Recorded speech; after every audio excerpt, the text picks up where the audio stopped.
अबे क्या बोल रहा है? पिलियन बोल, पिलियन बोल। PMLN Supremo Nawaz Sharif vows to establish a good relation with India now. Remember, he came back to Lahore after 4 years of self-exile from London.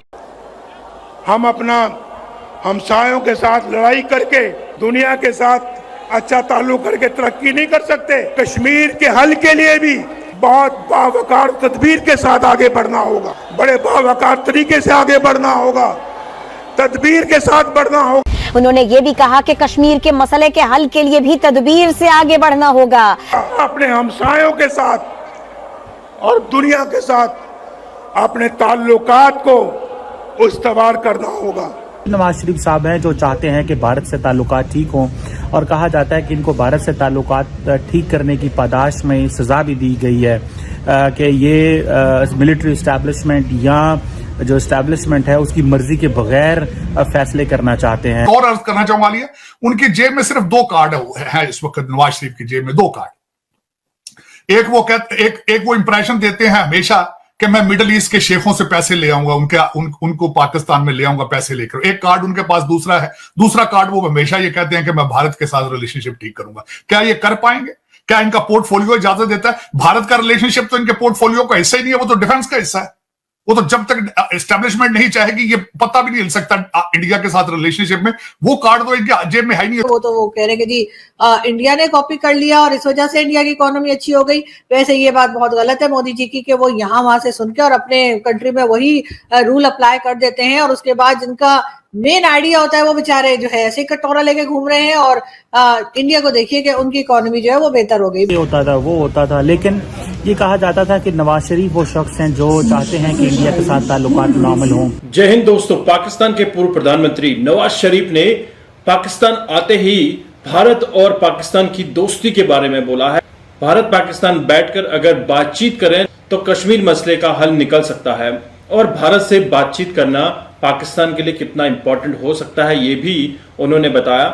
हालांकि आपको पता होना चाहिए कि नवाज शरीफ 4 साल के एग्जाइल बोले तो उनको निर्वासित कर दिया गया था अपने राज्य से। जिस तरह से पहले राजा अपने कुछ बेईमान लोगों को निर्वासित कर देते थे राज्य से, उसी तरह से नवाज शरीफ को भी निर्वासित किया और 4 साल बाद लाहौर लौट कर आए। और लाहौर लौट कर आने के बाद उन्होंने भारत पाकिस्तान की दोस्ती की बात की है। अब ये बात क्यों की है और किस लिए की है, इस वीडियो में आप देखिएगा, आपको काफी इंफॉर्मेशन मिलने वाली है नवाज शरीफ और पाकिस्तान के रिसेंट डेवलपमेंट्स। ये वही नवाज शरीफ साहब हैं जो चाहते हैं कि भारत से ताल्लुकात ठीक हों और कहा जाता है कि इनको भारत से ताल्लुकात ठीक करने की पादाश में सजा भी दी गई है कि ये मिलिट्री इस्टेब्लिशमेंट या जो इस्टेब्लिशमेंट है उसकी मर्जी के बगैर फैसले करना चाहते हैं। और इंडिया की जो लीडरशिप है वो ये कहती है कि हम सिर्फ और सिर्फ पाकिस्तान की सियासी लीडरशिप से बात करेंगे। अब ये थोड़ा सा इम्पोर्टेंट है।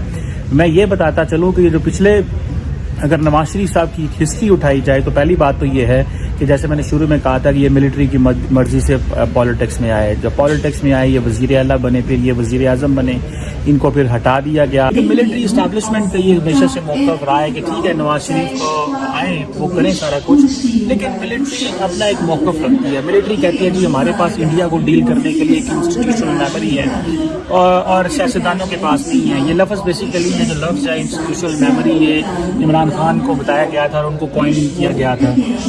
लेकिन जब देखिए हमें इम्पोर्टेंट चीज़ हमें समझने वाली है वो ये है कि अगर इमरान खान साहब जो हैं वो जब वज़ीर आज़म बने और उन्होंने नवाज शरीफ को गद्दार कहा, मोदी का यार कहा, गद्दार कहा, फिर वही नवाज शरीफ वही इमरान खान मोदी साहब से बात करना चाहते थे, लेकिन भारत ने उस वक्त सर्जिकल स्ट्राइक भी कर दी, कश्मीर का स्टेटस भी बदल दिया और फिर हुआ कि इमरान खान पर्सनली ऑफेंड हो गए और उन्होंने मोदी के खिलाफ जो है वो उसको फैशिस्ट और जो है कहा जी ये तो नाज़ी जर्मनी जैसा है और ये ऐसे है वैसे है, जिस पे इंडिया सारी बात है बड़ा गुस्से होता था हमेशा और कहता था कि ये ऐसे क्यों जो है वो कह रहे हैं। लेकिन फिर एक वक्त आया कि इमरान खान ने इतनी टफ लाइन लेनी शुरू कर दी इंडिया के ऊपर कि मिलिट्री इस्टेब्लिशमेंट ने भी ये महसूस किया कि ये जो शख्स है ये हमारे इंडिया से ताल्लुकात नॉर्मल करने में रुकावट है। हालांकि हमें तो इमरान खान चाहिए था ताकि वो ताल्लुकात को, हमारा बंदा है तो ताल्लुकात को नॉर्मल करे। बल्कि इंडिया की स्ट्रेटेजिक कम्युनिटी भी यही सवाल हमें 2018 के इलेक्शन में करती थी कि इमरान खान आ गया तो क्या इंडिया से ताल्लुकात बेहतर होंगे। तो पहले तो नरेंद्र मोदी ने सबको फेल कर दिया, मैं तो इस बात को पहले भी एक्सेप्ट कर चुका हूँ। उसने अपनी पॉलिटिक्स से,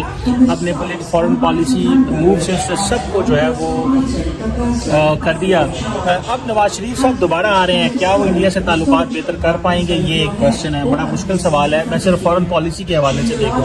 दूसरा ये कहा जा रहा है कि नवाज शरीफ साहब जो है इनके अरब वर्ल्ड के साथ अच्छे ताल्लुकात हैं, सऊदी अरब से, कतर से, कुवैत से, यूएई से। तो ये शायद जो इस वक्त मिलिट्री जो है उसको चाहती है कि पाकिस्तान के अंदर फॉरेन डायरेक्ट इन्वेस्टमेंट आए, तो ये शायद वो इन्वेस्टमेंट लेके आएंगे, क्योंकि और फिर इसके बाद इनको चाइनीज भी बड़ा पसंद करते हैं। ये मोदी साहब की दुश्मनी, मोदी साहब की मोहब्बत जो है उसका भी ताना ये खा चुके हैं नवाज शरीफ साहब। तो इस तरह की बातें जो हैं वो एक बड़े पैमाने पे की जा रही हैं, देखी जा रही हैं कि भाई हाँ ऐसे हो सकता है। लेकिन क्वेश्चन हमें सिर्फ ये समझना है इस वक्त कि ये चीज़ें तो हो गई, क्या नवाज शरीफ साहब, अगर जिनके और मजे की बात बता दूं, नवाज शरीफ साहब के ऊपर केसेस की अगर बात बताऊं तो नवाज शरीफ साहब पाकिस्तान की तारीख के वो पहले शख्स थे, या शायद आइंदा भी कोई होगा, जिनको सजा हुई थी और उनको अदालत से और हुकूमत ने मिल के मुल्क से बाहर जाने दिया कि वो अपना इलाज करा सकें। पाकिस्तान की तारीख में ऐसा कोई मौका नहीं मिलता कि किसी सियासतदान को या किसी शख्स को जिसको सजा हुई हो, कन्विक्टेड हो, और उसको ये कहा जाए कि तुम बाहर चले जाओ इलाज करवा के आओ, और फिर वो 4 साल गए और वापस ही नहीं आए और कहा जी कि मेरी तबीयत खराब है। और अब क्योंकि सियासी हालात बदल गए हैं, इमरान खान जेल में है, फौज चाहती है कि वो वापस आए, तो वो आ रहे हैं वापस और बड़ा दंदना के आ रहे हैं। कल उनको अदालत ने एक बेल भी दे दी और वो सुनने में आया कि वो अपना एक जलसा करेंगे, एक अपनी, जिसे वो बोलते हैं ना कि वो जलसा करेंगे बहुत बड़ा कल लाहौर में मीनार पाकिस्तान के ऊपर। सो अब हमें इस चीज़ को देखना है कि क्या ये फॉरेन पॉलिसी डायमेंशन तो मौजूद है, लेकिन जारी बात है जो फॉरेन पॉलिसी होती है that is an extension of the domestic policy. So domestic policy में ये है नवाज शरीफ साहब की कि पहली बात यह है कि इमरान खान जेल में। लेकिन सारी साहब जो आपने बात की कि ये जो इंडिया से ताल्लुकात की या दुनिया से ताल्लुकात की जो उन्होंने बात की कि ये अब तरक्की नहीं कर सकते जब तक कि इनसे ताल्लुकात अच्छे नहीं होंगे, तो आपने कहा कि ये तो इनके पास कार्ड नहीं है, ये तो कोई और लेकिन हमने देखा ना सर माजी में कि अगर इंडिया के प्राइम मिनिस्टर पाकिस्तान आए तो वो उसी दौर में आए, और अगर रिलेशन अच्छे करने की हुई तो वो उसी दौर में हुई, और बसेस का चलना, तिजारत होना, ये सब बातें उनके दौर में हुई हैं। फिर भी कोशिशें तो सर हुई ना, वो अलग बात है जो आप कह रहे हैं। नहीं, कोशिश हुई है, लेकिन अगलों ने निकाल के उसे बाहर मारा, और उसके बाद कारगिल में जो हो रहा था तो उसमें नवाज शरीफ मशवरे में शामिल थे जो कुछ हो रहा था। इनकी पोजीशन क्या है? और भारत ही उस वक्त तक, इंडिया आज भी मेरे ख्याल में वो खुल खुला के कई दफा बात करते हैं भारत में कि हमें समझ नहीं आती बात किससे करें। हालांकि अब तो उन्हें पता चल चुका है, इतना अरसा हो गया कि इसका डिफेंस स्टेट है, इससे किससे बात करनी है, लेकिन वो दूसरी पार्टी हमारी वो कंफ्यूज, नर्वस सी रहती है। लेकिन क्या ये किसने करना है ठीक, मुझे कुछ समझ नहीं आ रही बिल्कुल। मैं जब एक तो मैं तो साई साहब, आपको ऐसा नहीं लगता कि अब नवाज शरीफ जो कि अगले वजीर आजम बनने जा रहे हैं वो आएंगे तो हमारे ताल्लुकात हमारे हमसाया मुल्कों से बेहतर होंगे? मुझे ऐसा लग रहा है, आपको ऐसा नहीं लग रहा? उसमें 2 सिग्नल, इंडिया से ताल्लुकात अच्छे होंगे। नहीं, उसमें 2 सिग्नल जा रहे हैं। 2 सिग्नल ये जा रहे हैं कि हो सकता है कि हमारे जो फैसले करने वाले हैं उन्होंने माइंड चेंज कर लिया हो, इनको आगे सामने फ्रंट पे रख के रिलेशनशिप बेहतर करने की कोशिश की जा रही हो। एक तो इशारा ये है, वरना नवाज शरीफ साहब का इनके पे ग्रेड से ज्यादा है भारत के साथ रिलेशनशिप ठीक करना, मेरी ओपिनियन में। उसकी वजह यह है कि किसी भी जो कि पाकिस्तान के अंदर एक सिस्टम हाइब्रिड सिस्टम है, हाइब्रिड। तो ये जो लोग सियासतदान पहले उसी हाइब्रिड सिस्टम को एक्सेप्ट कर लेते हैं, फिर जब इनको निकाला जाता है कहते हैं हमारे पास तो पावर ही नहीं। तो दोस्तों, आपने इस वीडियो में देखा कि भारत पाकिस्तान के बीच बातचीत कराने को लेकर नवाज शरीफ काफी एक्साइटेड हैं और वो मिलिट्री एस्टैब्लिशमेंट के अपोज जाकर एक काम पहले भी कर चुके हैं, जिसके चलते उनको 4 साल के लिए पाकिस्तान से निर्वासित किया गया था। उसकी सजा वो ऑलरेडी भुगत चुके हैं, क्योंकि आपको पता है कि पाकिस्तान में विदाउट मिलिट्री एस्टैब्लिशमेंट या फिर विदाउट मिलिट्री इंटरफेरेंस के कोई भी बातचीत नहीं हो सकती है।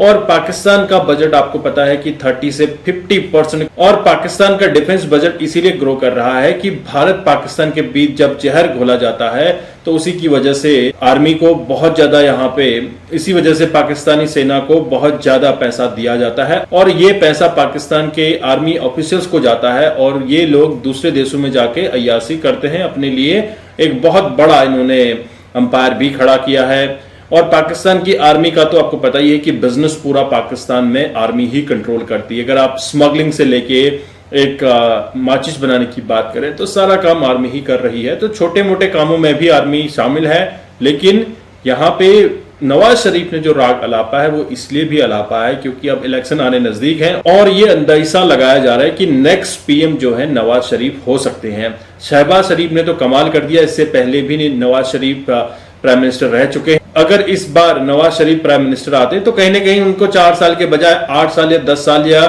जीवन भर के लिए पाकिस्तान से बेदखल किया जा सकता है। और पाकिस्तान में विदाउट मिलिट्री इंटरफेरेंस के भारत और पाकिस्तान के बीच बातचीत नहीं हो सकती है। जब तक पाकिस्तान में मिलिट्री एस्टैब्लिशमेंट है, भारत और पाकिस्तान के रिश्ते सुधर नहीं सकते हैं। सिर्फ राजनीतिक लोगों के बीच बातचीत होने से यह मसला सॉल्व नहीं होगा, इसमें मिलिट्री एस्टैब्लिशमेंट को भी इंटरफेरेंस करना पड़ेगा और मिलिट्री नहीं चाहती कि ये सारा मसला सॉल्व हो क्योंकि इसी मुद्दे के बिहाफ पे वो पैसा कमा रहे हैं। तो आपके क्या विचार हैं इस वीडियो में कमेंट करके जरूर बताइएगा। तो मिलता हूं अगले वीडियो में, तब तक के लिए थैंक यू। जय हिंद, जय भारत।